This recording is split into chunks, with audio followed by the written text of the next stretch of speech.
पंजाब में वज़ारत आला के इंतखाब से मुतालिक तख्त लाहौर किसके फैसले का दिन आ गया है। परवेज इलाही बिराजमान होंगे या हमजा शहबाज ही वजीर आला रहेंगे। पंजाब असम्बली में वजीर आला के इंतखाब के लिए वोटिंग आज होगी। सदारत डिप्टी स्पीकर दोस्त मजारी करेंगे। सिक्योरिटी के इंतजाम भी मुकम्मल कर लिए गए। पीटीआई इत्तेहाद के साथ 188 अरकान, नून लीग और पीपल्स पार्टी इत्तेहाद के अरकान 178 हैं। किस पार्टी के कितने नंबर्स हैं, जानते हैं इस रिपोर्ट में। पंजाब किसका? परवेज होंगे मर्द मैदान या हमजा रखेंगे अपना ओहदा बरकरार? वजीर आला पंजाब के इंतखाब के लिए तारीखी दंगल आज पंजाब असेंबली में सजेगा। जीत के लिए परवेज इलाही और हमजा शहबाज दोनों ही पुरुमीद।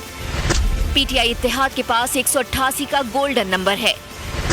तहरीक इंसाफ के कुल 178 अरकान हैं, जबकि इनके इत्तेहादी काफली 10 अरकान के साथ मौजूद हैं।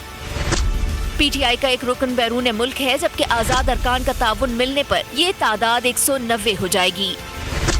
नून लीग और पीपल्स पार्टी इत्तेहाद के अरकान 178 हैं। इनके साथ आजाद उम्मीदवार और एक राह हक पार्टी के रुकन भी मौजूद हैं। पंजाब असेंबली में मेहमानों का दाखिला बंद कर दिया गया। मीडिया प्रेस गैलरी से कवरेज करेगा। मोबाइल फोन ले जाने की इजाजत नहीं है। इजलास की सदारत डिप्टी स्पीकर दोस्त मोहम्मद मजारी करेंगे। इजलास की सिक्योरिटी से मुतालिक डिप्टी स्पीकर के मरासले पर सिक्योरिटी प्लान भी मुरत्तिब कर लिया गया। दूसरी जानिब नून लीग के एक रुकन असेंबली का भी नोटिफिकेशन जारी नहीं हुआ। उस्मा ज़ईम कादरी कोरोना का शिकार, जबकि 2 रुकन फैसल न्याजी और जलील शरफपुरी मुस्ताफी हो चुके। ऐवान में आजाद अरकान की तादाद 6 है। अददी लिहाज से तहरीक इंसाफ ऐवान में सबसे आगे है। अब कोई करिश्मा ही नून लीग और पीपल्स पार्टी की नैया पार लगा सकता है।